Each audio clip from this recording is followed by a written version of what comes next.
Assalamualaikum warahmatullahi wabarakatuh. Yang terhormat Ibu Maya selaku dosen pembimbing pada mata kuliah pengauditan pengolahan data elektronik serta teman-teman kelas yang berbahagia. Puji syukur marilah kita panjatkan kepada Allah SWT dan sholawat serta salam semoga tetap tercurahkan kepada Nabi Muhammad SAW. Adapun topik yang akan kita bicarakan pada presentasi kali ini yaitu tentang bab 2, etika dan standar profesi audit. Sebelumnya, saya akan memperkenalkan anggota kelompok 3. Yang pertama, Riko Ferianka, NPM 12. Yang kedua, Fitri Anung Fatmawati, NPM 15. Yang ketiga, Nadia Anggreni Santoso, NPM 16. Yang keempat, Argareta Noviandari, NPM 20. Yang kelima, Risma Nuswatun Kasanah, NPM 23. Kita memasuki acara selanjutnya, yaitu pemaparan materi. Bagi yang bertugas, dipersilahkan. Untuk pemaparan materi yang pertama akan saya jelaskan. Saya, Risma Nuswatun Kasanah, NIM 1903101023, akan memaparkan materi tentang etika. Etika auditor internal perlu memelihara standar perilaku yang tinggi dan mengembangkan budaya etik di dalam profesi audit internal. IIA memiliki kode etik yang diterapkan oleh satuan kerja audit internal maupun oleh auditor yang telah memiliki sertifikasi di bidang auditor internal. Kode etik tersebut merupakan definisi audit internal yang mencakup dua komponen penting, yaitu 1. Prinsip-prinsip yang relevan terhadap profesi dan praktik audit internal. Yang kedua, peraturan pelaksanaan yang menjelaskan norma tingkah laku auditor internal yang diharapkan peraturan ini membantu menginterpretasikan prinsip-prinsip aplikasi praktik dan diharapkan dapat menjadi panduan pelaksanaan etika auditor internal. Tujuan kode etik adalah untuk mengembangkan budaya etik di dalam profesi audit internal. Daya guna. Kode etik diterapkan oleh individu maupun entitas yang menyediakan jasa audit internal pada IIA. Yang dimaksud dengan auditor internal adalah anggota IA, yaitu penerima sertifikat profesional IA, CIA, CGAP, CCSA, dan CVSA, dan kandidat penerima sertifikat tersebut. Prinsip-prinsip kode etik IIA. Auditor internal diharapkan dapat mengaplikasikan dan mempertahankan prinsip-prinsip berikut. 1. Integritas auditor internal membangun kepercayaan dan memberikan dasar kepercayaan terhadap penilaian yang dilakukan. 2. Objektivitas. Auditor internal menunjukkan tingkat objektivitas profesional tertinggi dalam mengumpulkan, mengevaluasi, dan mengomunikasikan informasi tentang aktivitas atau proses yang sedang diperiksa. Auditor internal membuat penilaian yang seimbang terhadap semua kejadian yang relevan dan tidak dipengaruhi oleh kepentingan pribadi maupun kepentingan orang lain dalam membuat penilaian. Yang ketiga, kerahasiaan. Auditor internal menghormati nilai dan kepemilikan informasi yang diterima dan tidak mengungkap informasi tanpa otoritas yang sesuai, tanpa jaminan sah atau tuntutan profesional, dan lain sebagainya. Auditor harus bijaksana dalam menggunakan informasi yang diperoleh dalam pelaksanaan audit. Auditor tidak diperkenankan mendiskusikan hal apapun yang berkaitan dengan audit yang dilakukan terhadap pihak luar yang tidak termasuk dalam staf audit. 4. Kompetensi. Auditor internal diperlukan dalam menjalankan tugas dan tanggung jawabnya pada jasa layanan audit internal. Peraturan perilaku. Aturan pelaksanaan adalah 1.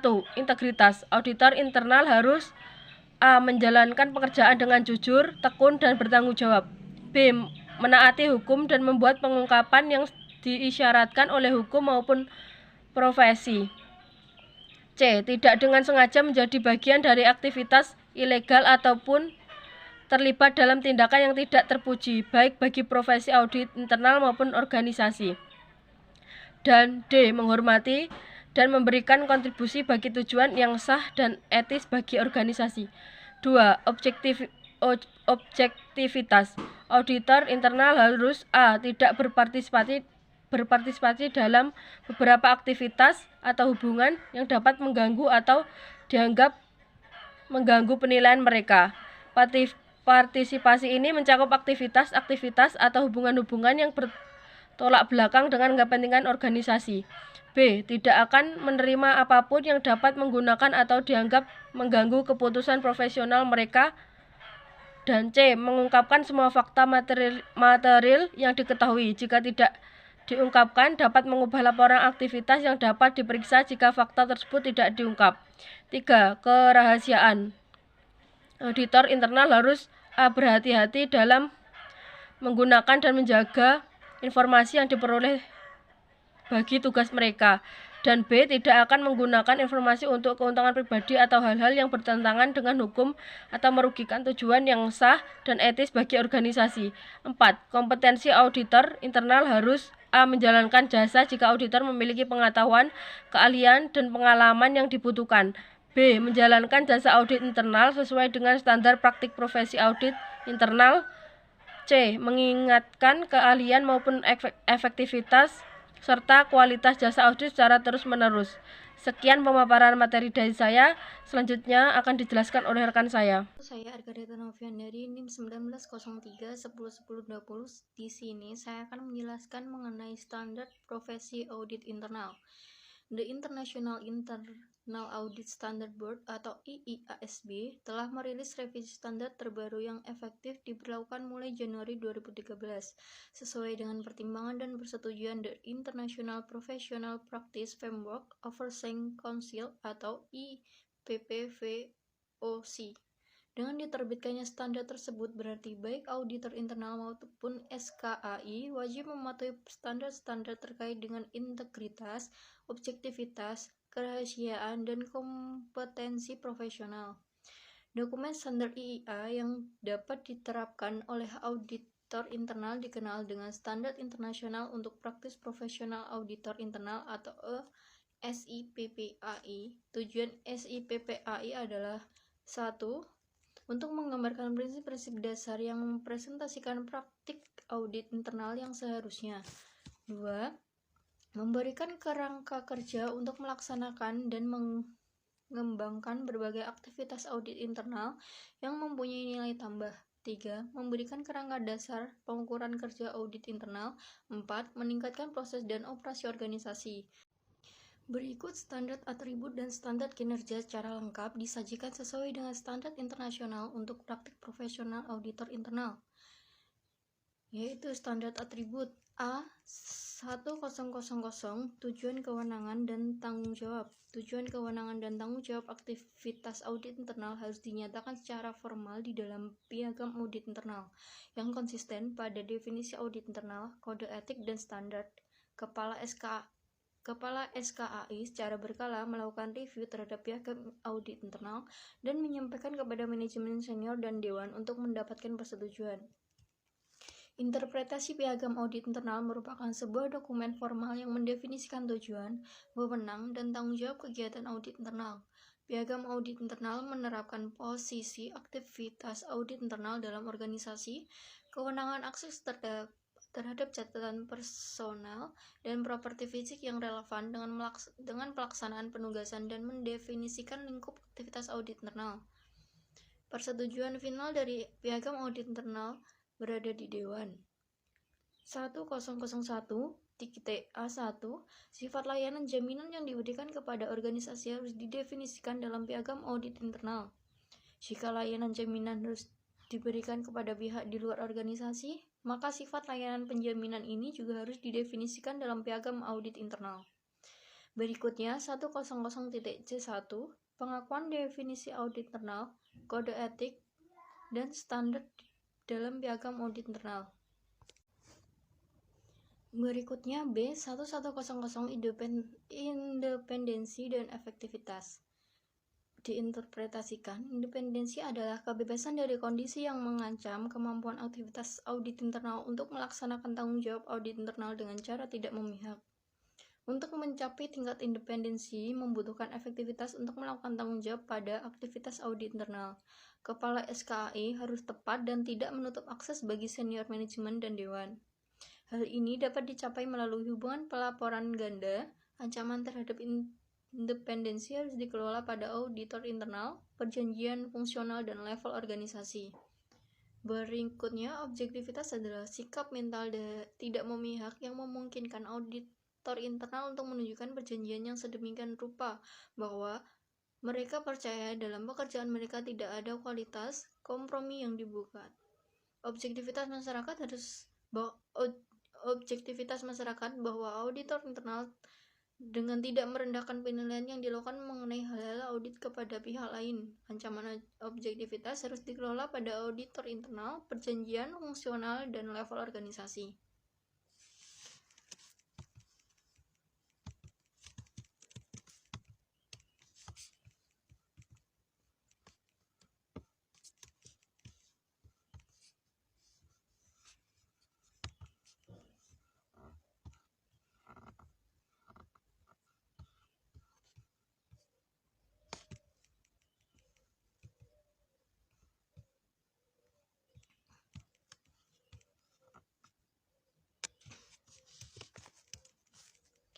Berikutnya C1200 strip keahlian dan kehati-hatian profesional. Penugasan harus dilakukan dengan keahlian dan kecermatan profesional. Auditor internal harus memiliki pengetahuan, keterampilan, dan kompetensi lain yang dibutuhkan untuk melaksanakan tanggung jawab. Aktivitas audit internal secara kolektif harus memiliki atau mendapatkan pengetahuan, keterampilan, dan kompetensi lain yang dibutuhkan untuk melaksanakan tanggung jawab. Pengetahuan, keterampilan, dan kompetensi lainnya adalah istilah yang merujuk pada keahlian profesional auditor internal yang diperlakukan secara efektif melaksanakan tanggung jawab profesional. Auditor internal didorong untuk menunjukkan keahlian mereka dengan mendapatkan sertifikat dan kualifikasi profesi yang sesuai seperti gelar CII dan gelar lainnya yang diberikan oleh IIA dan organisasi profesional lainnya yang sesuai. Assalamualaikum warahmatullahi wabarakatuh. Saya Nadia Anggraini, NIM 16, akan menjelaskan tentang interpretasi. Pengetahuan, keterampilan, dan kompetensi lainnya adalah istilah yang merujuk pada keahlian profesional auditor internal yang diperlukan secara efektif melaksanakan tanggung jawab profesional. 1210.A1 Kepala SKAI harus memperoleh saran dan bantuan yang kompeten jika auditor internal tidak memiliki pengetahuan, keterampilan, atau kompetensi yang dibutuhkan untuk melakukan semua atau sebagian dari penugasan.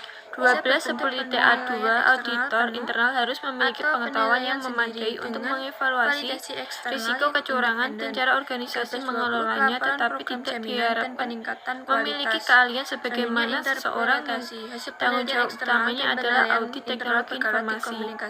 1210.A3 Auditor internal harus memiliki pengetahuan yang cukup tentang risiko dan pengendalian yang penting dalam bidang teknologi informasi serta teknik audit berbasis teknologi yang tersedia untuk melakukan pekerjaan yang ditugaskan. Penggunaan pernyataan standar internasional untuk Kepala SKAI harus menolak penugasan konsultasi atau harus mendapatkan saran dan bantuan yang kompeten jika auditor internal tidak memiliki pengetahuan, keterampilan, atau kompetensi yang dibutuhkan untuk melakukan semua kegiatan sebagian dari penugasan. penilaian internal. 1220 Kecermatan profesional. 1220.A1 Auditor internal harus menjalankan 1322 pengungkapan kecermatan profesional dengan mempertimbangkan hal-hal berikut. Yang pertama, lingkup pekerjaan yang diperlukan untuk mencapai tujuan penugasan. Yang kedua, kompleksitas relatif, materialitas, atau signifikansi pada hal-hal yang sedang diterapkan prosedur jaminan. Yang ketiga, kecukupan dan efektivitas proses tata kelola, manajemen risiko dan pengendalian. Yang keempat, profitabilitas, kesalahan signifikan, kecurangan atau ketidakpatuhan. Yang kelima, biaya jaminan dalam kaitannya dengan manfaat potensial. 1220.A3 Auditor internal harus waspada terhadap risiko-risiko signifikan yang mungkin mempengaruhi tujuan kegiatan atau sumber daya.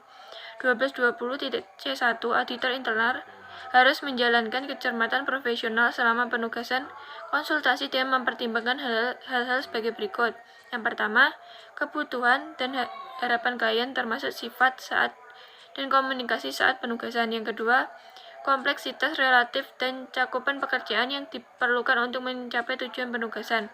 Yang ketiga, biaya penugasan konsultasi dalam kaitannya dengan manfaat potensial. 1230 Pengembangan profesional yang berkelanjutan. 13.00 Jaminan kualitas dan program pengembangan. Selanjutnya interpretasi. Suatu program jaminan dan peningkatan kualitas dirancang untuk memungkinkan suatu evaluasi kesesuaian aktivitas audit internal terhadap definisi audit internal dan standar, serta evaluasi apakah auditor internal telah menerapkan kode etik. 13.10 Persyaratan program jaminan dan peningkatan kualitas.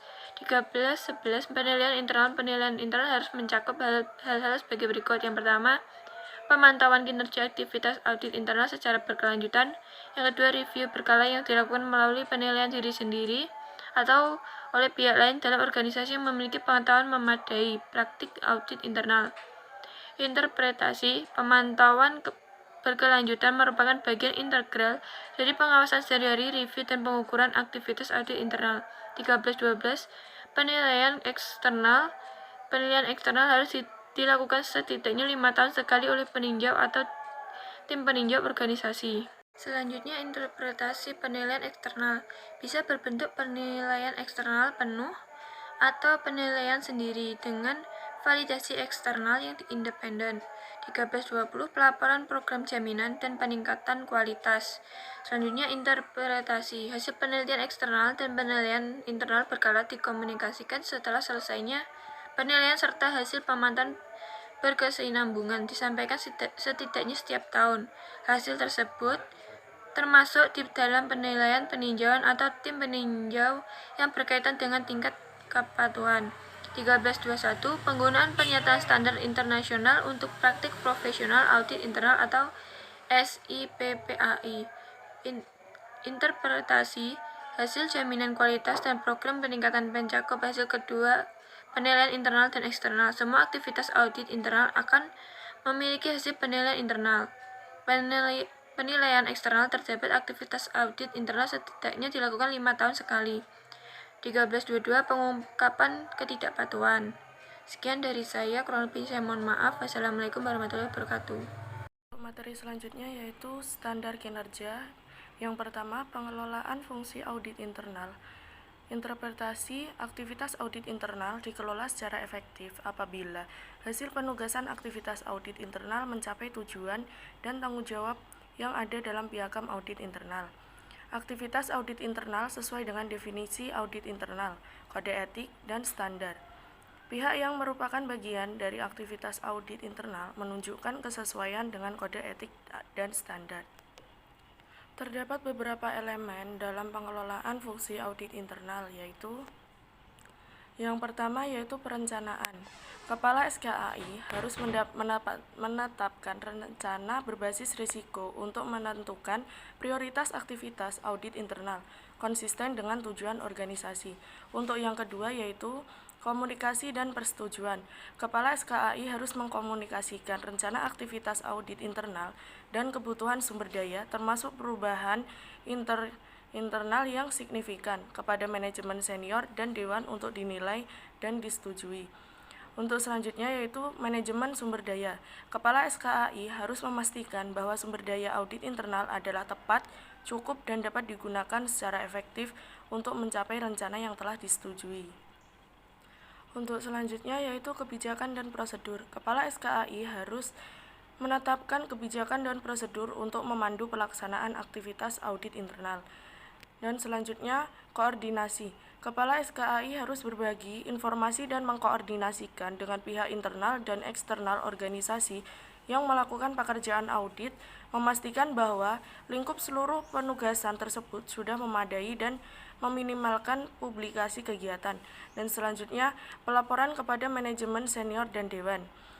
Kepala SKAI harus menyampaikan laporan secara berkala kepada manajer senior dan dewan mengenai perbandingan secara dan realisasi yang mencakup tujuan. Untuk standar kinerja yang kedua yaitu lingkup pekerjaan. Aktivitas audit internal harus mengevaluasi dan memberikan kontribusi bagi peningkatan tata kelola, manajemen risiko, dan proses pengendalian dengan menggunakan pendekatan yang sistematis dan disiplin. Elemen yang pertama yaitu tata kelola. Aktivitas audit internal harus mengevaluasi dan membuat rekomendasi yang tepat untuk memperbaiki proses tata kelola dalam pencapaian tujuan-tujuan sebagai berikut, yaitu yang pertama, mempromosikan etika dan nilai-nilai yang pantas dalam organisasi, memastikan manajemen dan akuntabilitas kinerja organisasi yang efektif, mengomunikasikan informasi risiko dan pengendalian kepada bidang-bidang yang sesuai di dalam organisasi, dan yang terakhir mengkoordinasi kegiatan dan mengkomunikasikan informasi di antara dewan, auditor internal dan eksternal, serta manajemen. Untuk elemen berikutnya yaitu manajemen resiko. Aktivitas audit internal harus mengevaluasi efektivitas dan kontribusi bagi perbaikan proses manajemen resiko. Untuk elemen yang terakhir yaitu pengendalian. Aktivitas audit internal harus membantu organisasi dalam memelihara pengendalian yang efektif dengan mengevaluasi efektivitas dan efisiensi serta dengan mendorong perbaikan pengendalian internal secara berkesinambungan. Assalamualaikum warahmatullahi wabarakatuh. Perkenalkan, saya Riko Ferianka. Di sini saya akan menjelaskan mengenai perencanaan penugasan. Di dalam perencanaan penugasan itu ada 5 macam. Yang pertama, pertimbangan perencanaan. Yang kedua, tujuan penugasan. Yang ketiga, lingkup penugasan. Yang keempat, alokasi sumber daya penugasan. Dan yang kelima, program kerja penugasan. Selanjutnya, pelaksanaan penugasan. Di dalam pelaksanaan penugasan itu ada 4 jenis. Yang pertama, mengidentifikasi informasi. Yang kedua, analisis dan informasi. Yang ketiga, pendokumentasian informasi. Dan yang terakhir, penugasan supervisi. Yang terakhir, komunikasi hasil penugasan. Di dalam komunikasi hasil penugasan ini ada beberapa macam. Yang pertama, kriteria untuk mengomunikasikan hasil. Yang kedua, kualitas komunikasi. Yang ketiga, kesalahan dan kelalaian. Yang keempat, penggunaan dilaksanakan sesuai dengan SIPPAI. Yang kelima, pengungkapan ketidakpatuhan. Yang keenam, diseminasi hasil. Dan yang terakhir, opini keseluruhan. Sekian pemaparan materi dari kelompok kami. Semoga pemaparan materi dapat bermanfaat. Kurang lebihnya kami mohon maaf. Wassalamualaikum warahmatullahi wabarakatuh.